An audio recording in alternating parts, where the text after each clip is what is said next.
કંડારી ગામમાં જળબંબાકાર, માછલી કોતર ઓવરફ્લો થતાં ગૌચર વસાહત પાણીમાં ગરકાવ। હવામાન વિભાગની આગાહી મુજબ કરજણ તાલુકામાં આ વર્ષે મેઘરાજાએ મહેર કરી છે અને સંતોષકારક વરસાદ વરસ્યો છે। ધરતીપુત્રોમાં આનંદની લાગણી છવાઈ છે, પરંતુ આ ખુશીની સાથે કેટલીક મુશ્કેલીઓ પણ આવી પડી છે। છોટાઉદેપુર, પંચમહાલ અને ડભોઈને જોડતી માછલી કોતર ઓવરફ્લો થવાના કારણે કરજણ તાલુકાના કંડારી ગામે ગૌચર વસાહતમાં પાણી ફરી વળ્યા છે। આ અડધાણી પરિસ્થિતિએ સ્થાનિક રહીશો માટે ચિંતાનો માહોલ સર્જ્યો છે। માછલી કોતરમાં પાણીની સપાટી વધતા નીચાણવાળા વિસ્તારોમાં પાણી ભરાવાની સમસ્યા સર્જાઈ છે। કંડારી ગામની ગૌચર વસાહત, જે સામાન્ય રીતે શાંત અને હરિયાળી હોય છે, તે આજે જળબંબાકાર બની ગઈ છે। ઘરોમાં પાણી ઘૂસી ગયા છે, જેના કારણે ઘરવખરીને નુકસાન થયું છે અને લોકોના રોજિંદા જીવન પર અસર પડી છે। પશુધનને પણ સુરક્ષિત સ્થળે ખસેડવાની ફરજ પડી છે। જો કે આ સંકટની ઘડીમાં તંત્રની સજ્જતા પ્રશંસનીય રહી છે। પરિસ્થિતિની ગંભીરતા પારખીને તંત્ર તાત્કાલિક હરકતમાં આવ્યું હતું। કરજણ સિનોર પોળના ધારાસભ્ય અક્ષયભાઈ પટેલ, કરજણ પ્રાંત ઓફિસર, તલાટી અને સરપંચ જેવા જવાબદાર અધિકારીઓ તુરંત ઘટના સ્થળે પહોંચી આવ્યા હતા। તેમણે પરિસ્થિતિનું નિરીક્ષણ કર્યું અને સ્થાનિકોને મદદરૂપ થવા માટે જરૂરી પગલાં લીધા। અધિકારીઓએ પાણી ભરાયેલા વિસ્તારોમાંથી લોકોને સુરક્ષિત સ્થળે ખસેડવાની કામગીરી શરૂ કરી હતી। રાહત અને બચાવ કાર્ય માટે ટીમોને તૈનાત કરવામાં આવી હતી।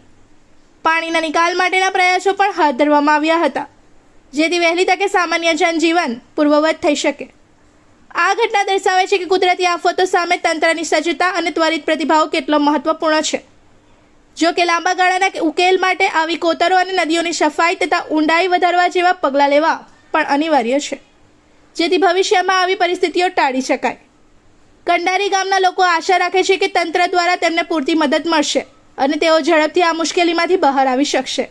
રિપોર્ટર તસ્લીમ પીરાવાલા। ગુજરાત સરકાર દ્વારા સમગ્ર ગુજરાતની અંદર રેડ એલર્ટ આપવામાં આવ્યું છે। એના ભાગરૂપે આજે જે અતિ ભારે વરસાદને કારણે જે અસરગ્રસ્ત ગામો છે, એ રીતે કરજણ વિધાનસભાની અંદર અત્યારે અમે કંડારી ખાતે ગૌચર વિભાગ છે, એની અંદર 15 થી 20 ઘરોની જે અસરગ્રસ્તો છે એને સ્થળાંતર કરવા માટે તંત્ર જહેમત ઉઠાવી રહ્યું છે અને તમામ લોકો સુરક્ષિત જગ્યાએ અત્યારે છે। અને એના ભાગરૂપે આજે કરજણ વિધાનસભાની અંદર જે અસર કરતી જે છે ભૂખી નદી છે, ભૂખી કાંસને કારણે અવારનવાર લગભગ ઘણા ગામોની અંદર પારાવાર નુકસાન થતું હોય છે અને આજે અલદરવા, માત્રોજ, સારિંગ, કોલિયાદ અને એવા ઘણા બધા ગામોની અંદર જે નુકસાન થાય છે, પરંતુ અત્યારે સ્થિતિ નિયંત્રણ હેઠળ છે અને કોઈ એવા ગામોની અંદર અત્યારે ગંભીર પરિસ્થિતિનું નિર્માણ થયું નથી। અને ભગવાનને પ્રાર્થના કરીએ છીએ કે આ જે પરિસ્થિતિ છે એનાથી સારી સુધરે।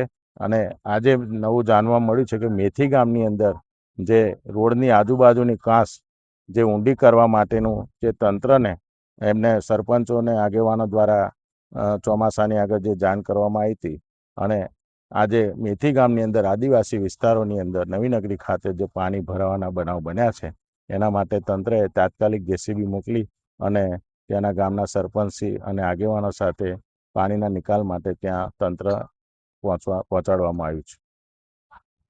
इस वीडियो को लाइक करें, हमारे चैनल को सब्सक्राइब कर बेल आइकन जरूर प्रेस करें हमारी न्यू वीडियो सबसे पहले देखने के लिए।